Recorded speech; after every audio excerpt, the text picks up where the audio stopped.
हर नौजवान की तरह आंखों में अनगिनत सपने सजोए बाबूजी ने जब पिताजी के पैर को छूकर ये बताया कि उन्हें रेल में स्टेशन मास्टर की नौकरी मिल गई है, तो उनके पिताजी का सीना गर्व से चौड़ा हो गया।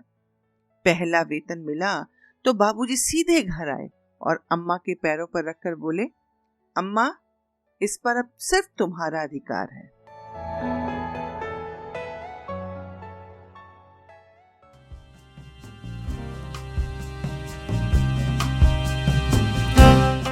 नमस्कार, सत श्री अकाल, आदाब, गुड मॉर्निंग। ये है स्टोरीज फ्रॉम द हार्ट, कहानियां जो दिल से निकले, सीधे दिल पर दस्तक दें। तो साहिबान कद्रदान, दिल के दरवाजे खोल दीजिए और कहानियों को दिल तक पहुंचने दीजिए। मैं दावे के साथ कह सकती हूँ, ये कहानियां आपको अपने आगोश में ले लेंगी। तो चलिए, बिना देर किए मैं हट जाती हूँ आपके और कहानियों के बीच से और सुनते हैं कहानी संख्या 34। कहानी का नाम है घुटन।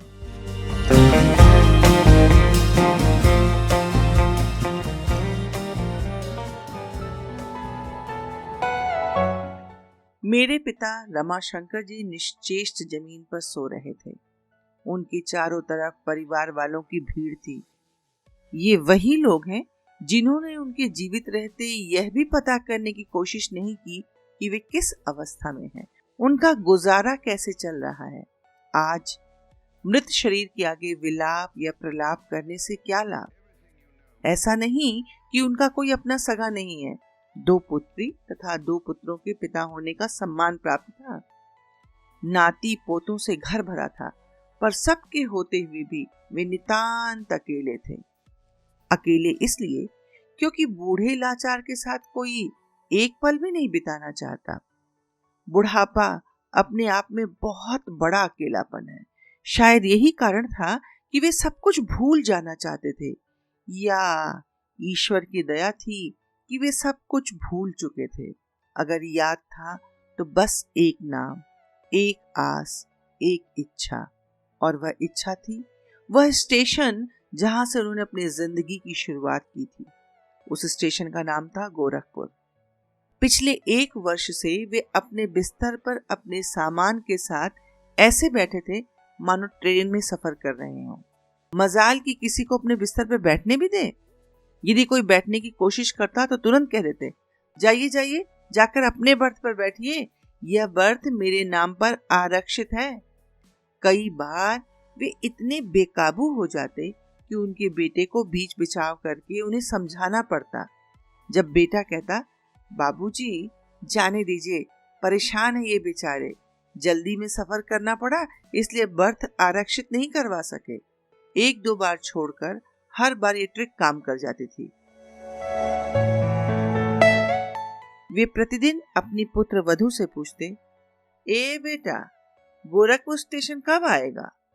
बहू बड़े धैर्य से कहती, बाबूजी जब स्टेशन आएगा तो आपको बता देंगे।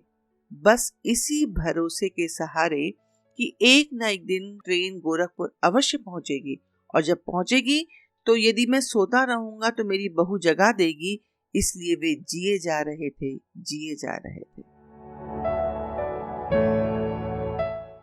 जिंदगी कितनी अजीब होती है, अपनी गति से नचाती है और नाचने वाला नाच नाच कर खुश होता है।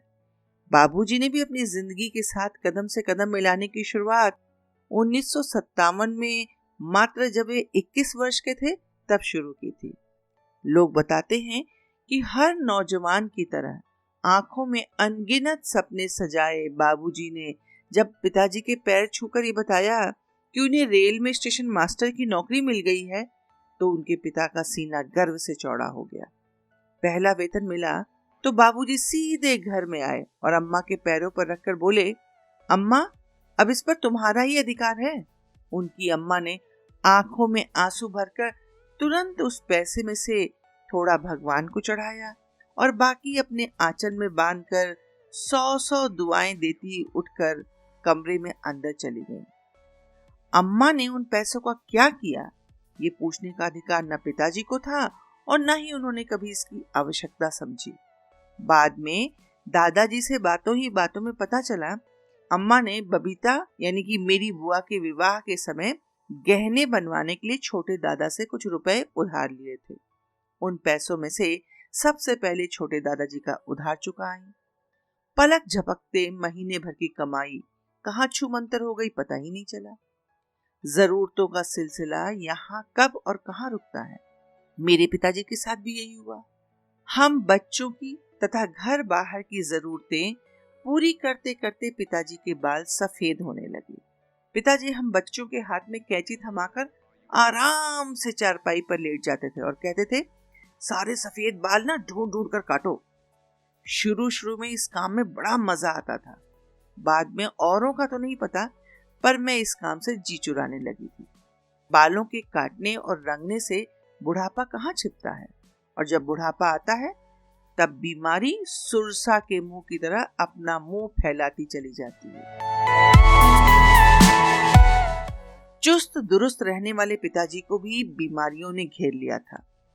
कई बार ऐसा लगता था कि उन्हें इस बात का अफसोस है कि वे माँ के लिए कुछ नहीं कर पाए। घर की जरूरतों में यदि किसी ने त्याग किया था तो वे माँ थी, जिन्होंने सबसे ज्यादा समझौता किया था। ऐसे में उन्हें खुश करने के लिए जब कभी भी पिताजी प्रयास करते तो माँ के तानों की मार झेलनी पड़ती। माँ हमेशा कहा करती थी, जब मुंह में दांत न हो और पेट में आंत काम न करे, ऐसे में पान खाने को मिले या श्रृंगार करने को मिले तो क्या फायदा। अम्मा ने अपनी जवानी अच्छे दिन आने की उम्मीद में बिता दी थी, और अब जब जवानी बीत गई और बुढ़ापे ने शरीर को घेर लिया, तब पिताजी कुछ भी करना चाहते थे तो माँ के व्यवहार में कड़वाहट उचित थी या नहीं ये मैं नहीं जानती, पर हाँ स्वाभाविक अवश्य लगती थी।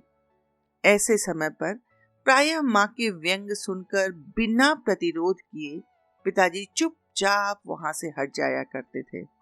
इतना सब कुछ होने के बावजूद पिताजी दूरदर्शी थे, या यूं कहा जाए कि बुढ़ापे में होने वाली परेशानियों का अंदाजा उन्होंने लगा लिया था।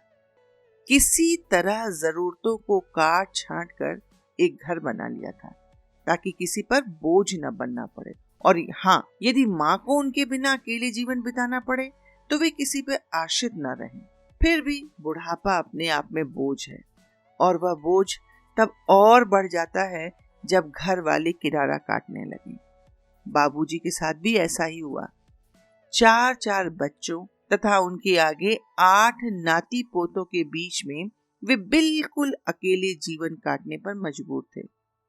कोई उनके पास बैठना ही नहीं चाहता था, कारण किसी के पास बड़े बूढ़ों के पास बैठने का समय ही नहीं था।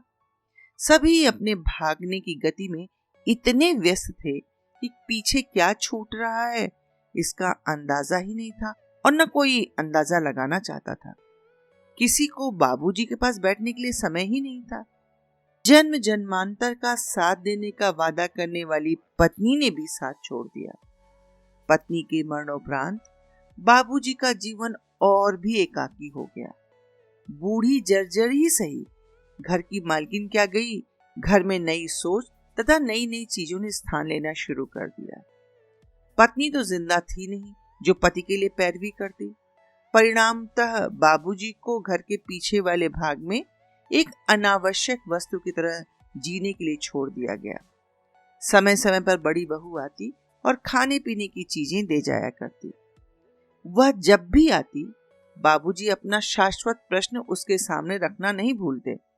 ए बेटा, गोरखपुर स्टेशन कब आएगा? रोज रोज एक प्रश्न से न जाने परेशान होकर या किसी अन्य कारण से एक दिन बहू ने कह दिया, आपका गोरखपुर स्टेशन ना पीछे छूट गया। बस फिर क्या था। वे रोने लगे और रोते रोते पूछने लगे, अब मैं कैसे वहां पहुंचूंगा? शायद उस दिन बहू नाराज थी या कोई और भी कारण रहा होगा। उसने कह दिया, मुझे नहीं पता, जब आपका बेटा आएगा ना तो उसी से पूछ लीजिएगा। आपको आपके स्टेशन तक पहुंचाने का क्या मैंने ठेका ले रखा है? उस दिन वे न कुछ खाए और न किसी से कुछ बोले, बस चुपचाप बिस्तर पर पड़े रोते रहे। माता पिता छूटे तो बाबूजी रोकर शांत हो गए। पत्नी का साथ छूटा तब भी बाबूजी ने किसी तरह अपने आप को समझा लिया, पर गोरखपुर छूटने की पीड़ा उन्हें अंदर तक इस कदर घायल कर गई कि वे निरंतर आंसू बहाते रहे। घर में किसी के पास इतनी फुर्सत ही नहीं थी कि उनके पास जाकर कुछ पूछ ले या ढाढ़सी बंधा दे। लगभग 1 सप्ताह के पश्चात अपने गोरखपुर न पहुंच पाने के दुख में उनका देहांत हो गया। घर के अकेले कोने में पड़े रहने वाले बाबूजी के चारों तरफ आज उनके चाहने का दावा करने वालों की भीड़ थी। मृत से किसी को प्रेम हो या न हो, मृत ने पिछला 1 वर्ष किस प्रकार बिताया ये किसी को पता हो या न हो, पर आज दिखावे की दौड़ में सब अपनी बढ़त बनाना चाहते थे।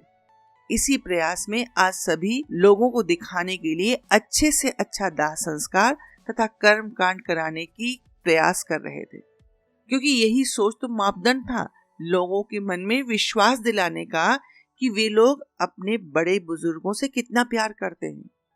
इस दौड़ में पिछड़ जाना मतलब संपत्ति की सहभागिता में पिछड़ जाना।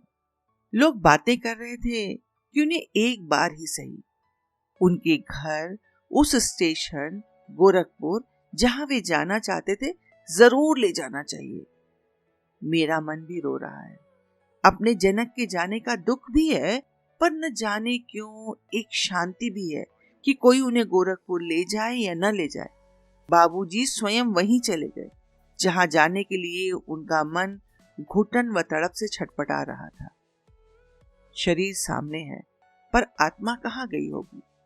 मेरा मन बार बार मुझसे प्रश्न पूछ रहा है। मेरे मन ने स्वयं ही मुझे जवाब दे दिया।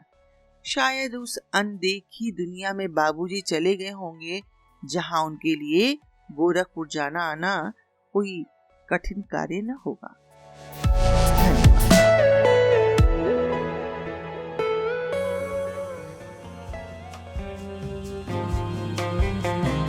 ये कहानी मेरे पिता रमाशंकर की ही नहीं, बल्कि मध्यम वर्गीय परिवार के हर उस लड़के की है जो आंखों में हसीन रंगों के सपने सजाए अपनी जिंदगी की शुरुआत करता है। आसमान को मुट्ठी में भरने की ताकत रखने वाले हर युवक की कहानी अपनों की जरूरत से शुरू होकर इन्हीं जरूरतों को पूरा करते करते यहीं कहीं खो जाती है।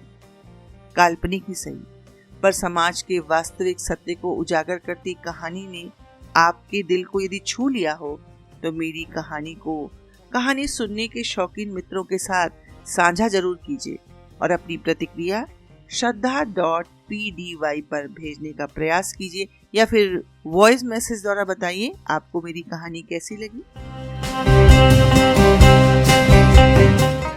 एक पक्ष के पश्चात फिर मिलेंगे एक नई कहानी के साथ। तब तक आपकी प्रतिक्रिया की प्रतीक्षा में।